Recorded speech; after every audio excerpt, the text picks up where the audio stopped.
ghosts. Corpses. Yes, we are corpses. Season 3 of the Witcher series marks the last run of Henry Cavill as the White Wolf, making it quite disheartening for folks who have religiously followed the show since the first season. But in this season, we see a different side of Geralt, who is willing to go to any extent to save Cirilla from becoming a pawn in the fatal political chess play within the northern nations and the Elven clans. But this season is not devoid of the traditional adrenaline-pumping, mind-thwarting sessions of epic monster butchering at the hands of The Witcher. Based on Sapolsky's Time of Contempt, the first part of Witcher Season 3 introduces 6 gut-wrenching monsters in a span of 5 riveting episodes, assuring us that the creative team of the show has definitely worked their ass off to bring them to life on the screen. Before we get into the monster guide for the latest Witcher release, be warned about some juicy spoilers of the season. So without further ado, let's do an intricate monster body count on all the blood splattered by the Witcher's sword. Before we go into our explanation though, we have a very small request. If you like our content, please support us by subscribing to our channel. This is a small click for you, but for us, it means a lot. Thank you. Let's begin.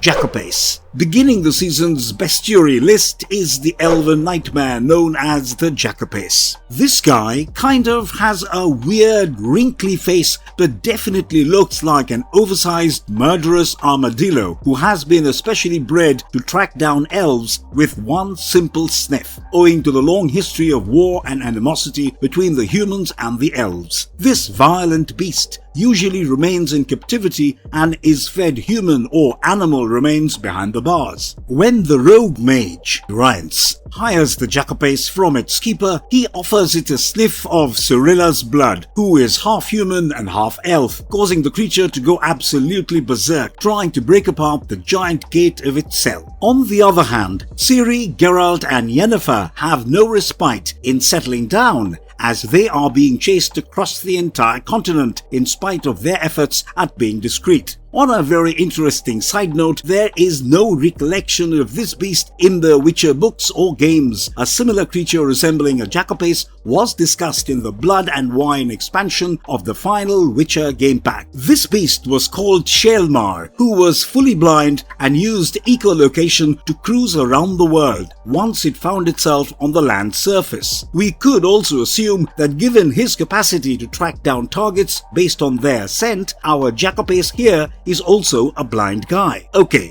so coming back to the main point. Within the show, the Jackapace tracks Ciri down to the Balatine festival, where Geralt allows her to let loose and mingle with people for the first time in months. While they are exploring the maze, we see the beast rolling down to her as Ciri makes attempts to push him back by channeling her amateur magical abilities. Luckily, Geralt intervenes and takes the monster down with one swift sweep of his sword across the Jackapace's neck. From what we gather, this beast has a really hard, impenetrable shell, which is covered in gigantic scales running down to the end of his tail, and because of his mammoth size, it becomes faster for him to just curl up and roll down the surface to get to its victim, rather than walking on all fours, with the weight of its body on its comparatively smaller legs. So, naturally, the neck of the area around his face is the probable vulnerable part in its entire body. But either way, this creature is definitely great on sneak attacks, and even better at tracking down its victims with a simple sniff.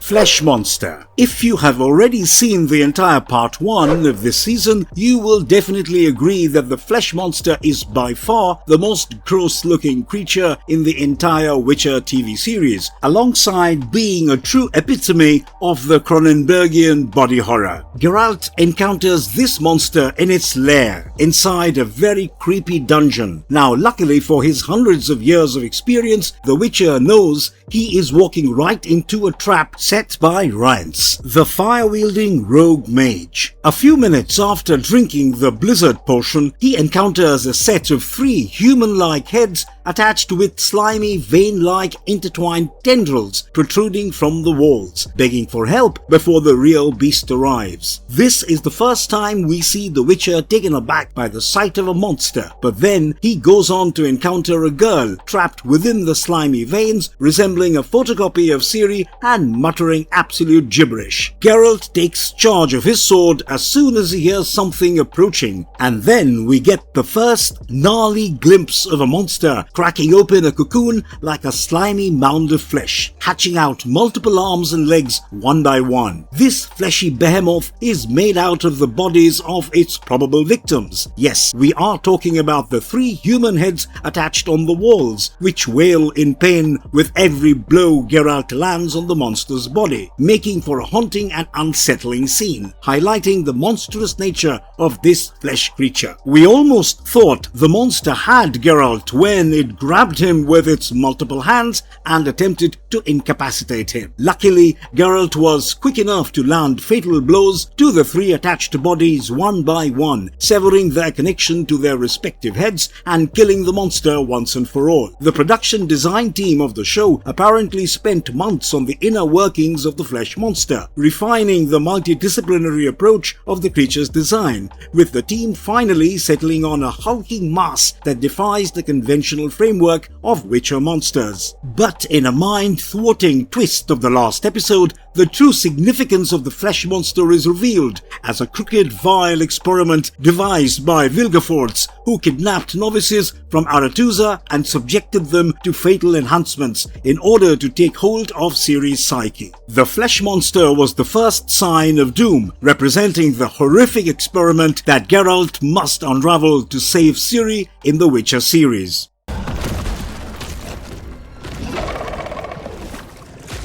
Eshnah. If you are an enthusiast of the Witcher universe apart from the show, you are probably well versed with this underwater beast, popularly known as a Glusty Warp in the Witcher lore. In the 4th episode of the latest Witcher series, the introduction of this aquatic monster known as Eshnah was used to elevate Ciri's character as a warrior princess. So Ciri and Geralt face this terrifying monster as a daunting challenge that lurks in the polluted waters of the Pontar Delta. Once a topic of scholarly debate in the Witcher universe, these creatures have multiplied in number and size over the years, becoming a menacing threat to ships passing through their territory. In exchange for a free passage on a ship to Thened Island, Geralt strikes a deal to protect everyone on board the ferry from any Eshnah attacks. Now here, the Eshnah is portrayed as a mutated, oversized salamander or newt, deviating from their praying mantis-like appearance described in the books. But it does share the ability to leave a petrifying effect on its victims through its hulking appearance. An Eshnah's skin is rough and covered in spikes, which makes it impenetrable, except for a tender patch on top of its hard rock skull, serving as its Achilles heel. With a stocky body and sharp claws on its 10 limbs, Eshnah has a powerful tail that can break huge ships into numerous pieces with a simple blow, alongside grabbing hold of passengers from underwater. As Geralt, Ciri and Jaskier journey to the island, they encounter a spine-chilling Eshnah drawn to the ferry by the songs sung by the ignorant Valdo Marx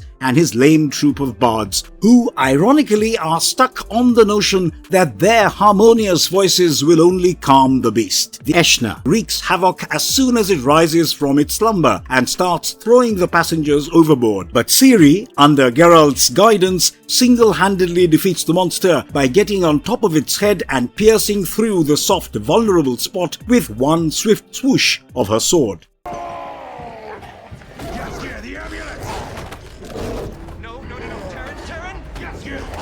Otto the Werewolf. This character cannot necessarily be labelled as a monster, since his persona leans more towards the shades of grey. In The Witcher Season 3, Episode 3, audiences are introduced to Otto Dassart, portrayed by Dempsey Bovell, a character inspired from the book Season of Storms. Within the series, Otto is a lycanthrope, aka a werewolf, living with a druid named Anika, a friend of Geralt's deceased mother. During the Plague of 21, he fled his village to avoid contracting any sort of virus or disease from others, but in the process he was cursed to become a werewolf after getting bitten by another werewolf in the wilderness. Hired by the villagers to kill him, Geralt encounters Otto and discovers that he means no harm and was in fact the recipient of a cruel accident. So instead of slaying him, Geralt finds a different solution and provides Otto with a medallion that prevents him from transforming into a monstrous werewolf as long as he is in touch with the skin on his body. In a perilous moment during the season, Otto briefly loses his amulet when Teryn snatches it away from him in a trance, causing the risk of transforming into a werewolf. But Geralt manages to put the amulet back on just in time, saving Otto from a terrible fate. Although we see only a short glimpse of this character, it can be assumed that the writers have reserved a richer story arc for Otto as Geralt's grateful ally in the next part of the season.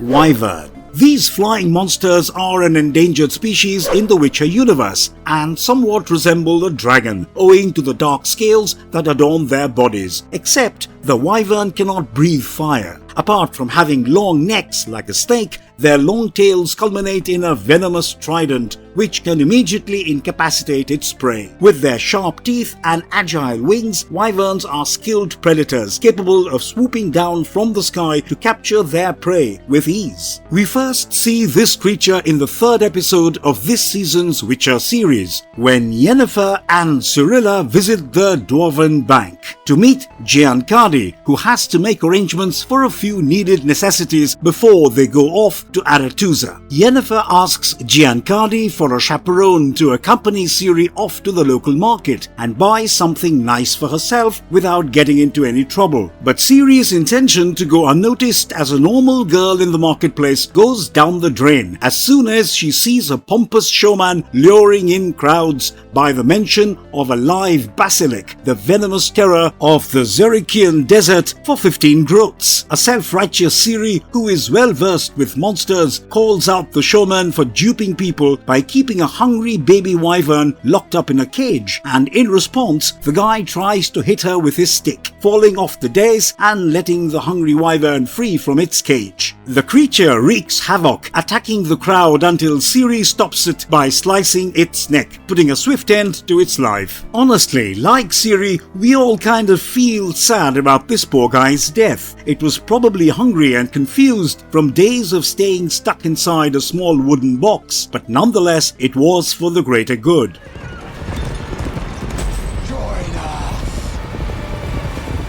The Wild Hunt. This menacing troop has already given us a glimpse of its galloping darkness at the end of Season 2 of the Witcher series. The Wild Hunt is a group of spectral riders who play a significant role in the overall narrative of the Witcher lore. While they do have subtle mentions in Andrzej Sapkowski's original book series, they are actually the main antagonists in the Witcher 3 video game, but the Wild Hunt has gained more prominence in the TV series, especially in Season 3. They are not mere omen or ghostly apparition as believed by the common folk in the continent. In truth, they are elves from another dimension known as the Aen-Elle. Unlike the elves in the continent who were subjugated by humans after the conjunction of spheres, the Aen-Elle were not conquered by humans and were the prime rulers of their world. However, the cataclysmic conjunction event limited their ability to move between dimensions freely, and they now have to resort to raiding Geralt's world to kidnap humans and take them back as slaves. Oh, the irony. The Wild Hunt riders employ psychological warfare to terrify their onlookers. Their skeletal armor and spectral appearance make them seem as if they are undead spirits, amplifying their intimidating presence and hiding their true identities. In reality, these powerful elves are on a mission to find people with elder blood like Ciri, who possesses the ability to cross dimensions, which will apparently enable them to overcome their limitations and restore their ability to traverse between worlds in greater numbers. The Wild Hunt almost catches hold of Ciri until Geralt intervenes at the right moment and uses his finite magic